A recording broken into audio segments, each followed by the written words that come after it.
Maître Moyard, vous êtes avocat à Lille, pourquoi vous êtes venu aujourd'hui? Parce qu'on n'a obtenu que des promesses, des engagements qu'on avait déjà obtenus en 2000 et qu'on obtient depuis des années au sujet de l'aide juridictionnelle et d'une réforme qu'on attend en tant qu'avocat.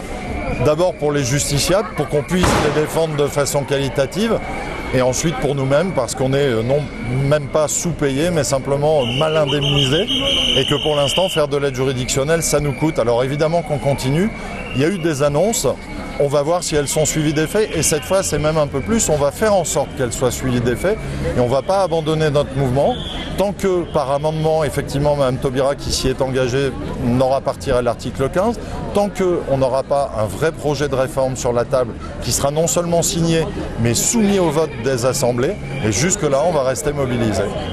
Et concrètement, quelles seront les actions à Lille? Alors, il y a déjà ce rassemblement, il y en aura probablement d'autres qui vont être rythmés un peu par ce que feront les politiques, la balle sera dans leur camp aussi, mais on va suivre ça de très très près.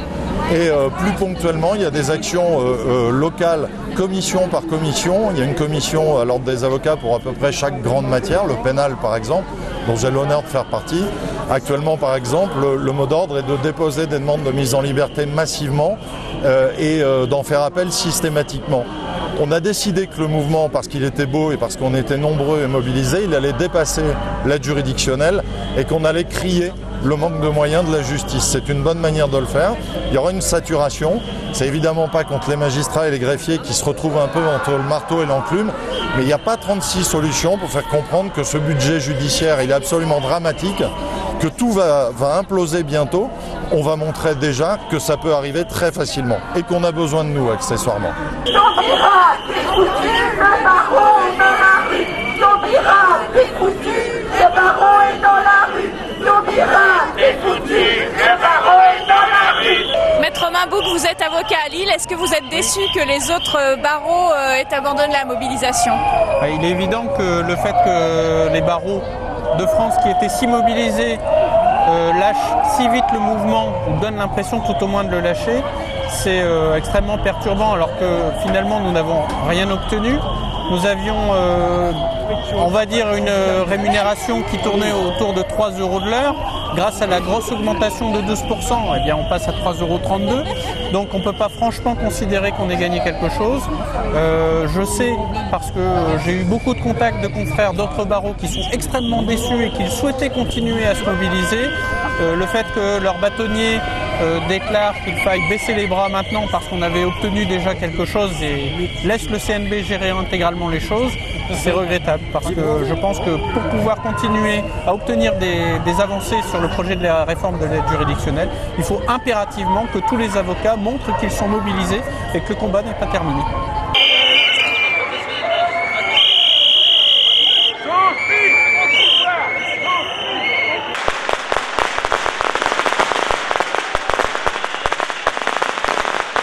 François Rossel, vous êtes bâtonnier désigné de Dunkerque. Pourquoi vous êtes là aujourd'hui et est-ce que vous êtes déçu que les autres barreaux n'aient pas suivi le mouvement?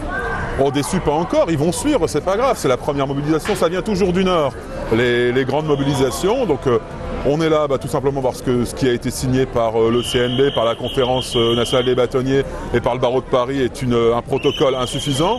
C'est un protocole en plus dont on ne sait pas quelle est la valeur juridique que va lui donner l'État. Il revient allègrement sur le protocole de 2000, alors pourquoi pas celui-là? Donc voilà, on reste mobilisé parce que ce qui a été obtenu n'est pas suffisant et qu'il n'y a aucune solution qui n'a été trouvée pour pérenniser le financement de l'aide juridictionnelle. Et concrètement, quelles sont les actions qui vont avoir lieu au barreau de Dunkerque Alors, pour l'instant, on est mobilisé. Là, c'est la journée de mobilisation du 3 novembre. On verra quelle sera la position de la chancellerie après cette mobilisation. Et on se rassemblera en assemblée générale pour savoir si on continue le mouvement et comment on le continue.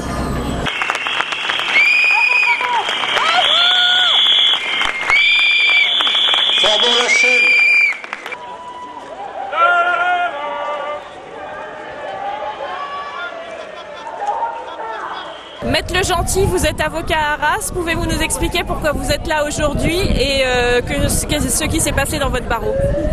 Alors, ça fait 15 ans qu'on sait que l'aide juridictionnelle est en péril, que le système de 1991 ne fonctionne plus. On a manifesté plusieurs fois pour essayer de faire revaloriser l'indemnisation des avocats. De plus en plus d'avocats abandonnent le système de l'aide juridictionnelle.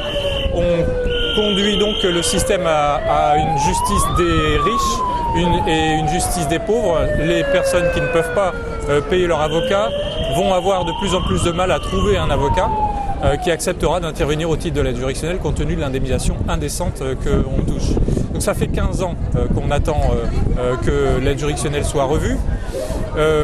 La manifestation d'aujourd'hui, c'est le 20e jour de grève totale et continue des avocats d'Arras. C'est le dernier. En tout cas, on lève la grève. On va lever la grève ce soir, mais on va rester vigilant dans l'attente d'une véritable réforme de l'aide juridictionnelle. Et pour quelles raisons vous avez décidé de lever la grève ? Alors on a levé la grève parce qu'il faut bien une fin à tout.